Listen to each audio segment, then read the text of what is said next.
Good morning students. हम बात कर रहे थे लेसन नंबर 24 के बारे में, जो था मानव का उत्सर्जन तंत्र। मानव के उत्सर्जन तंत्र का आज भाग 3 है और मानव के उत्सर्जन तंत्र के भाग 3 में आज हम बात करेंगे मानव के उत्सर्जन तंत्र की संरचनात्मक और क्रियात्मक इकाई के बारे में। हमने कहा कि जो मुख्य अंग है हमारे उत्सर्जन तंत्र का वो हमारी किडनी होती है या वृकक होता है। वृकक में एक संरचनात्मक और क्रियात्मक इकाई होती है जिसे कहा जाता है नेफ्रॉन्स।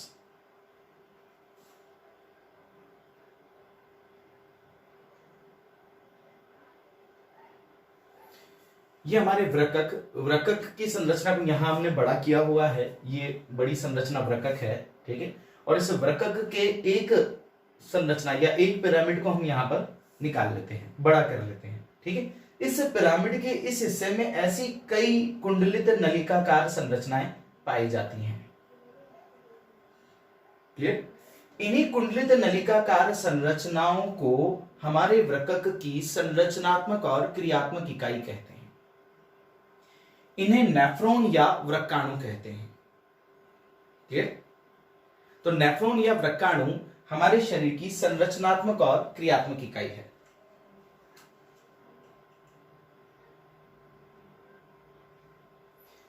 ये नेफ्रॉन एक कुंडलित नलिका होती है।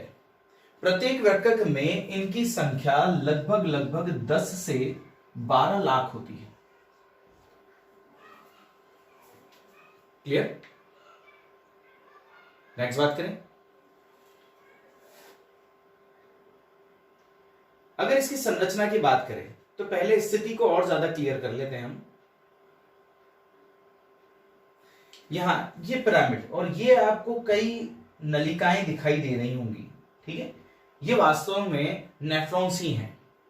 नेफ्रॉन से मिलकर वृक्कक का निर्माण होता है, इसलिए नेफ्रॉन को वृक्कक की संरचनात्मक इकाई कहते हैं। क्लियर? और नेफ्रॉन को क्रियात्मक इकाई भी कहते हैं। क्यों कहते हैं क्रियात्मक इकाई? क्योंकि वृक्कक का कार्य होता है यूरिन का निर्माण या ब्लड में से नाइट्रोजनी अपशिष्ट को अलग करना। और यह कार्य कहां संपन्न होता है? इन्हीं नलिकाओं में या इन्हीं नेफ्रॉन्स में या इन्हीं वृक्काणुओं में संपन्न होता है। क्लियर? इसीलिए नेफ्रॉन्स को वृक्कक की या हमारे उत्सर्जन तंत्र की भी कह सकते हैं, वृक्कक की संरचनात्मक और क्रियात्मक इकाई है। संख्या के बारे में बात कर ली हमने। प्रत्येक वृक्कक में इनकी संख्या 10 से 12 लाख होती है। इसकी संरचना के बारे में बात कर लेते हैं।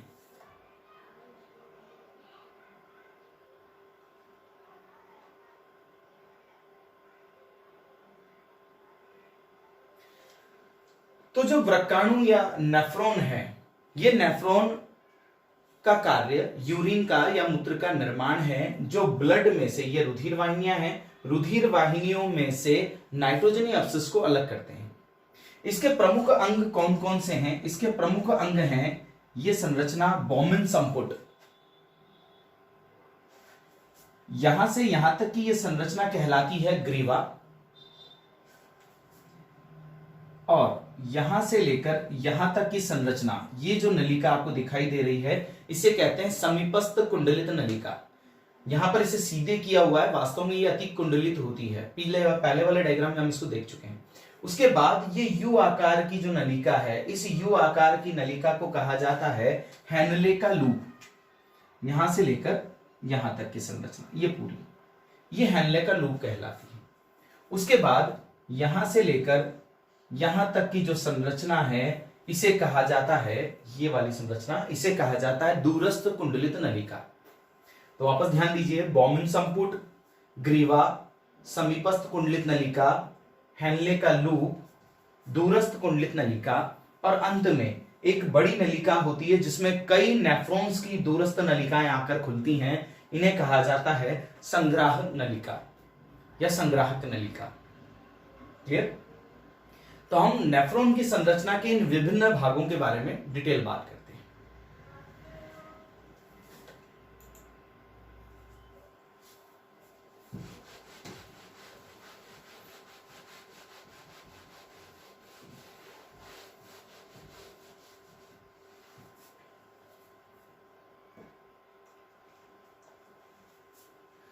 सबसे पहले हम बात कर लेते हैं इस बॉमन कैप्सूल के बारे में। इस बॉमन कैप्सूल में ये एक प्याले नुमा संरचना है जो इस नलिकाकार भाग का सबसे अग्रिम भाग है। इसी में रक्त केशिकाओं का जाल बिछा हुआ होता है। ये बॉमन कैप्सूल और ये रक्त केशिकाओं का जाल, जिसे कहा जाता है ग्लोमेरुलस, ये दोनों मिलकर मेलपिगियन काय बनाते हैं।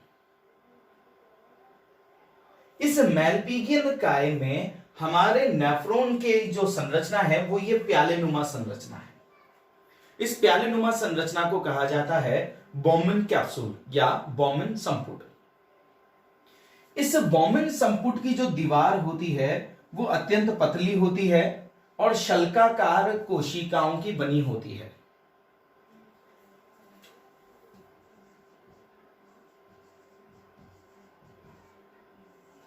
तथा द्विस्तरीय होती है, माने कि 2 स्तरों की बनी होती है। क्लियर?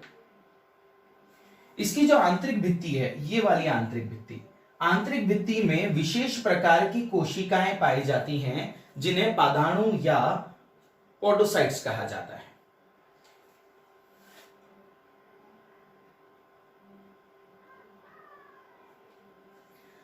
ये मान लीजिए रक्तवाहिनी है।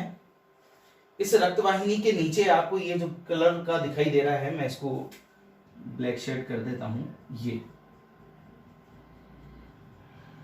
ये कहलाता है बेसमेंट मेम्ब्रेन, आधार कला।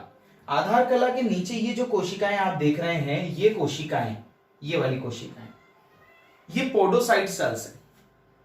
ये पोडोसाइट सेल्स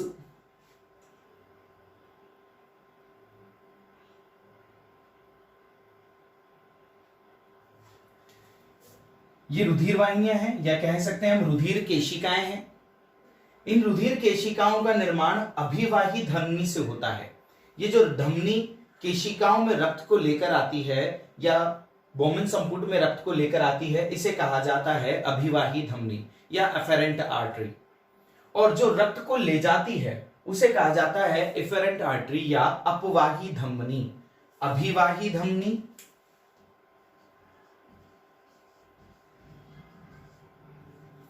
और जो रक्त को ले जाती है वो कहलाती इफेरेंट या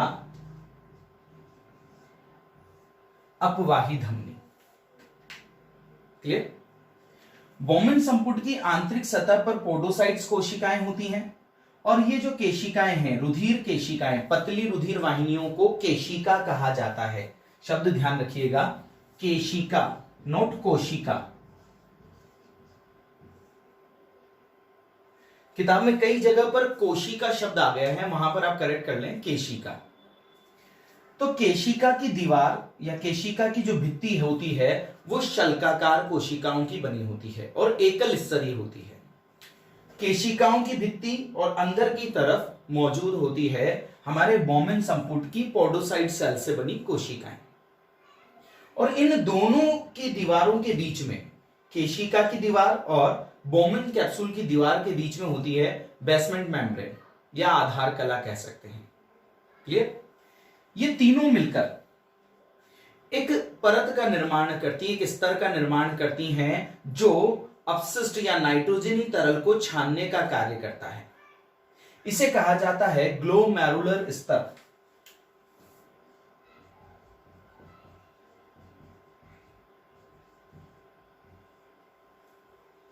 क्लियर? एक बार वापस यहां पे इसे डिटेल देख लेते हैं ग्लोमेरुलर स्तर की।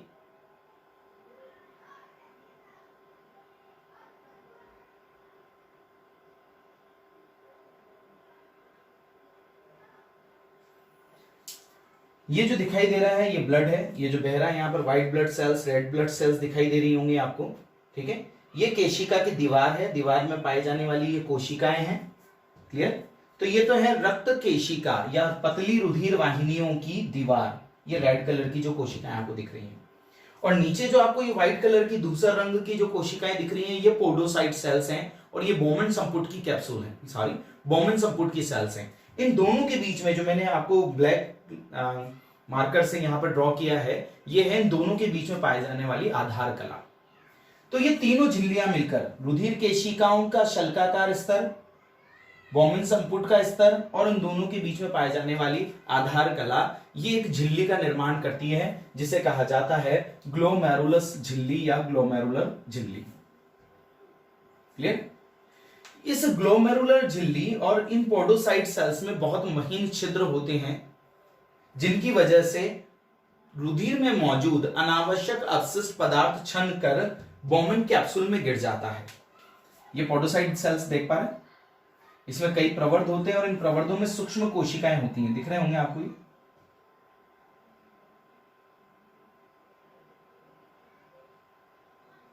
इस तरह की संरचना वाली कोशिकाएं, ठीक है। तो अपशिष्ट ये रुधिर केशिकाओं की अनुप्रस्थ काट है, ये तो सीधी आपको दिखाई दे रही है, लेकिन जब इसको अनुप्रस्थ काट में काटा गया तो ये रुधिर केशिकाओं की दीवार है। तो रुधिर केशिकाओं की दीवार और ये पोडोसाइट सेल्स, ठीक है, इनसे तरल पदार्थ छनकर बोमेन कैप्सूल में गिर जाता है और बोमेन कैप्सूल में गिरने के बाद ग्रीवा भाग में चला जाता है। क्लियर? नेक्स्ट बात करें।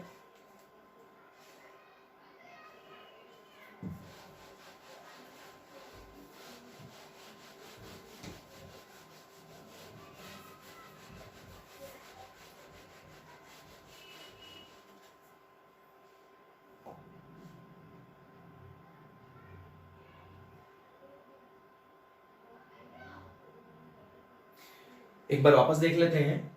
जो शुरुआती भाग है रक्त नलिका का वो बोमेन कैप्सूल है। अगर हम रक्त के केशिकाओं को हटा दें, ये वाला, क्लियर? तो इस वाले भाग को, इस प्यालेनुमा भाग को बोमेन संपुट कहा जाता है, बोमेन कैप्सूल कहा जाता है। ये भाग ग्रीवा कहलाती है, ये भाग कहलाता है समीपस्थ कुंडलित नलिका, ये यू आकार की नलिका कहलाती है हेनले का लूप, ये कहलाती है दूरस्थ कुंडलित नलिका और ये वाली नलिका कहलाती है संग्रह नलिका, जो अलग अलग नेफ्रॉन से यूरिन को एकत्र करती हैं। हम बात कर रहे हैं वापस बोमेन संपुट के बारे में। तो बोमेन कैप्सूल एक प्यालेनुमा संरचना है जिसकी भित्ति शल्काकार उपकला की बनी होती है और दोहरा स्तर पाया जाता है। इसकी आंतरिक झिल्ली पर पोडोसाइट सेल्स होती हैं।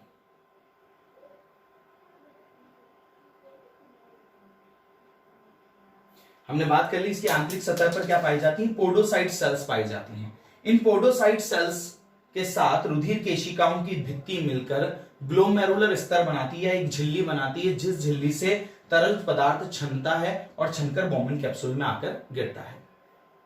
क्लियर?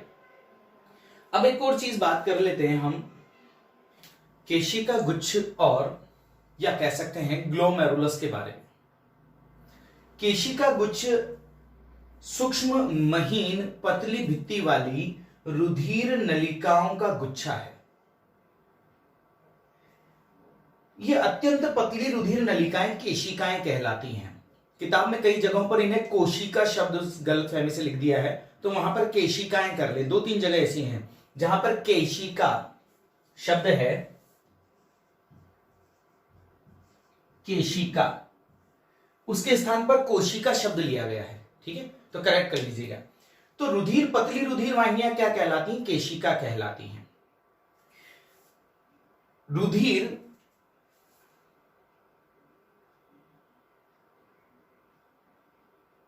इस प्रकार से बाहर एक धमनी, वृक्क धमनी की सहायता से अंदर पहुंचता है। अंदर जाने के बाद यह वृक्क धमनी कई शाखाओं में बंट जाती है और कई शाखाओं में बंटने के बाद और पतली शाखाओं में बंट जाती हैं। इन प्रत्येक पतली शाखाएं हर एक नेफ्रॉन तक जाती है।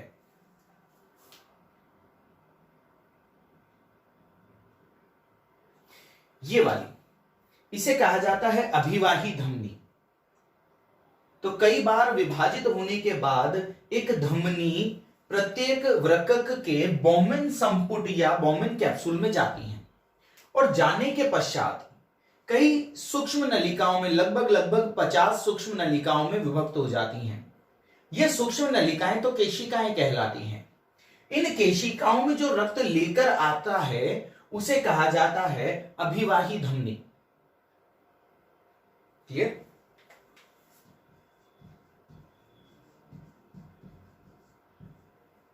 और ये 50 से अधिक या 50 के लगभग की जो सूक्ष्म नलिकाएं हैं ये वापस पुनः आपस में मिलती हैं और मिलने के बाद एक और सूक्ष्म नलिका बना देती हैं, एक और धमनी बना देती हैं, जिसे कहा जाता है अपवाही धमनी। क्लियर? तो ये धमनी रुधिर लेकर आती है और ये रुधिर लेकर चली जाती है कहां से? केशिकाओं के इस गुच्छे से। केशिकाओं का यह गुच्छा कहलाता है केशिका गुच्छ या ग्लोमेरुलस। क्लियर? ग्लोमेरुलस की जो केशिकाएं हैं, वापस यहां एक बार फिर बात कर लेते हैं। जो केशिकाएं हैं, ये केशिकाएं, इनमें से एक केशिका की को हमने काट लिया है। काटने के बाद इसका अंदरूनी हिस्सा में दिखाई दे रहा है, दिख रहा है आपको? यहाँ पर रुधिर लाल रुधिर कणिकाएं, श्वेत रुधिर कणिकाएं भी दिख रही होंगी और ये ब्लड सप्लाई है, ये ब्लड सप्लाई जा रही है। ये इसकी जो भित्ति है, उसकी भित्ति शल्काकार उपकला की बनी हुई होती है और ये शल्काकार उपकला में कई महीन छिद्र होते हैं कोशिकाओं के बीच में। लगभग ये छिद्र होते हैं 500 से 1000 एंगस्ट्रॉम के। इस कारण आसानी से तरल पदार्थ, रुधिर कणिकाएं नहीं छन पाती इस छिद्रों से, तरल पदार्थ छनकर बोमेन संपुट में चला जाता है। क्लियर? तो ये रुधिर वाहिनियों की जो दीवार है वो और बोमेन कैप्सूल की दीवार मिलकर एक स्तर बनाती हैं, जिसे ग्लोमेरुलर स्तर या ग्लोमेरुलर झिल्ली या निस्यंदन स्तर कहते हैं। हमने पहले भी बात कर ली इसके बारे में, झिल्ली के बारे में, ग्लोमेरुलर झिल्ली या निस्यंदन स्तर। इस निस्यंदन स्तर की वजह से ही तरल पदार्थ छनकर आगे निकल जाता है या बोमेन संपुट में आ जाता है। तो ये बात थी मेलपिगियन काय के बारे में। और मेलपिगियन काय दो भागों से मिलकर बना हुआ है, बोमेन संपुट और केशिका गुच्छ या ग्लोमेरुलस। नेक्स्ट बात करते हैं।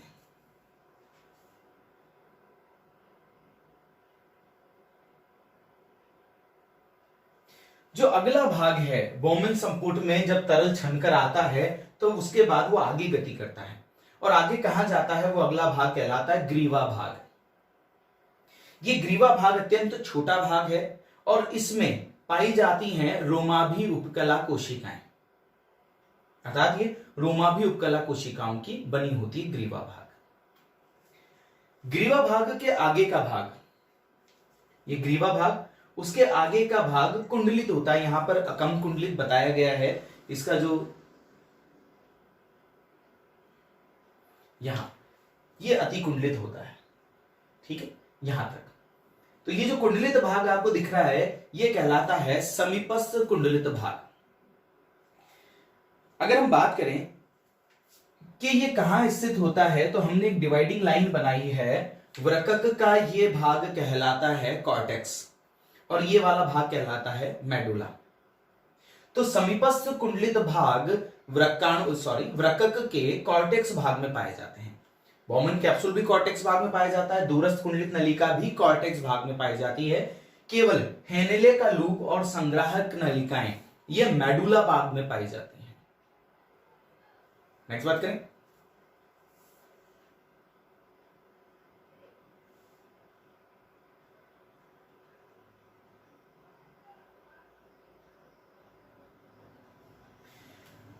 हमने यहां कहा कि जो ग्रीवा होती है वो रोमाभी उपकला की बनी हुई होती है। यहां जो उपकला होती है, यहां जो दीवार होती है, वो दीवार बनी हुई होती है घनाकार उपकला कोशिकाओं की। और इस घनाकार उपकला कोशिकाओं में कई सूक्ष्मांकुर होते हैं। आप बात देख चुके हैं पहले 11th में।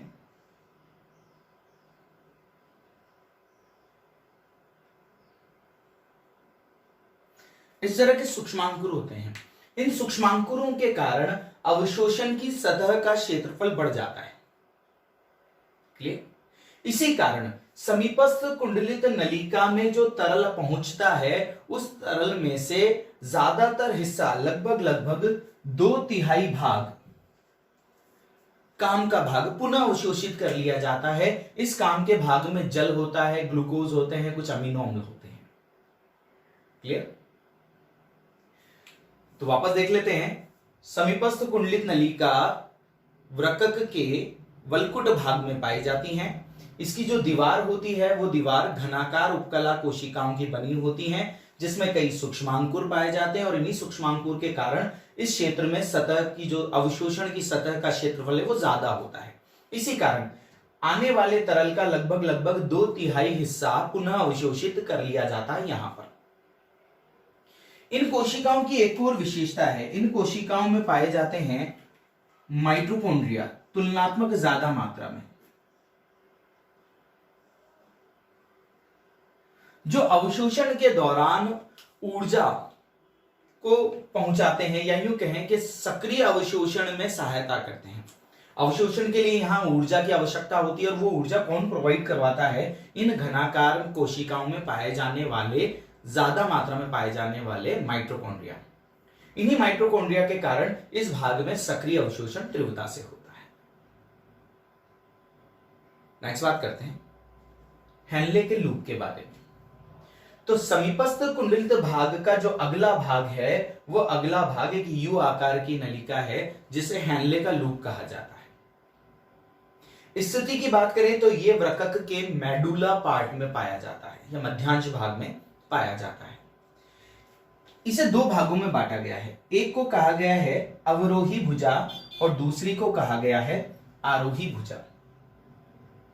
एक भुजा जो नीचे की ओर आ रही है और एक भुजा जो ऊपर की ओर जा रही है। तो ये तो है अवरोही भुजा और ये है आरोही भुजा। जो अवरोही भुजा है उस अवरोही भुजा में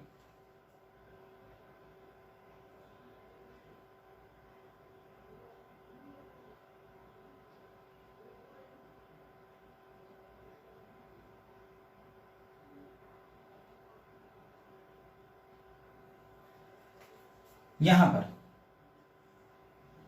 शल्काकार उपकला कोशिकाएं पाई जाती हैं। क्लियर?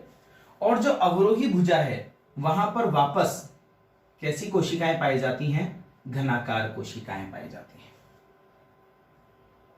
क्लियर? उसके बाद आता है अगली नलिका, जिसे कहा जाता है दूरस्थ कुंडलित नलिका। यह दूरस्थ कुंडलित नलिका भी कॉर्टेक्स भाग में पाई जाती हैं या वल्कुट भाग में पाई जाती हैं।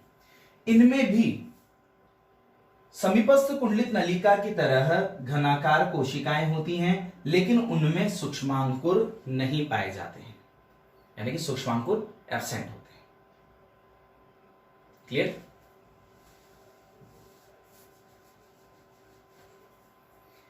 नेक्स्ट बात करते हैं अगली नलिका के बारे में, जिसे कहा जाता है संग्राहक नलिका। ये जो संग्राहक नलिका है, यहां आप देख पा रहे हैं कि दूरस्थ कुंडलित नलिका आगे चलकर एक संग्राहक, एक बड़ी नलिका में खुलती है। इस बड़ी नलिका को संग्राहक नलिका कहा जाता है और इस एक नलिका में कई अलग अलग नेफ्रॉन की दूरस्थ नलिकाएं आकर खुलती हैं। क्लियर? अब बात करें कि पाई कहां जाती है, ये तो ये भी वृक्क के मेडुला भाग में ही पाई जाती है। आगे बात करें, ऐसी कई छोटी छोटी संग्राहक नलिकाएं आपस में मिलकर एक बड़ी नलिका में खुलती हैं। उन बड़ी नलिका को कहा जाता है बेलिनाई की वाहिनियां।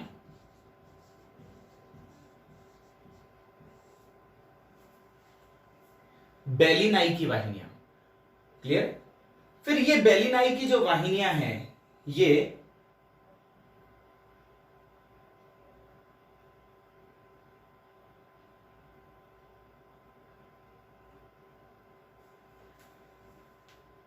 अपने द्वारा एकत्र किए गए तरल को आगे जाके माइनर कैलिक्स और मेजर कैलिक्स में छोड़ देती हैं, जहां से इन्हें वृक्क श्रोणी में डाल दिया जाता है, इस यूरिन को। और यूरिन इस वृक्क श्रोणी से होता हुआ मूत्र वाहिनी द्वारा आगे चला जाता है। जो संग्रह नलिकाएं हैं, उन संग्रह नलिकाओं की जो भित्ति है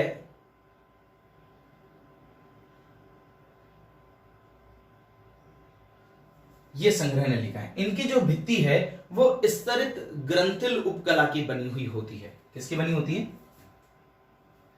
यही लिख देते हैं, स्तरित ग्रंथिल उपकला की। तो वापस ध्यान दीजिए, ध्यान रखने वाली बातें क्या क्या हैं। पहली बात तो कौन सा भाग कौन से हिस्से में पाया जाता है वो,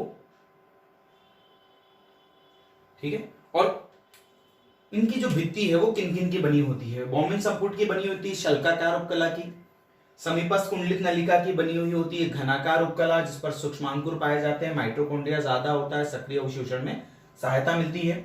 अवरोही भुजा शल्काकार उपकला की और आरोही भुजा वापस घनाकार उपकला की बनी हुई होती है। दूरस्थ कुंडलित नलिका वो भी घनाकार उपकला की बनी हुई होती है, लेकिन इसमें सूक्ष्मांकुर नहीं पाए जाते हैं। जो संग्रह नलिकाएं हैं वो स्तरित ग्रंथिल उपकला की बनी हुई होती हैं। तो ये था हमारा नेफ्रॉन की संरचना।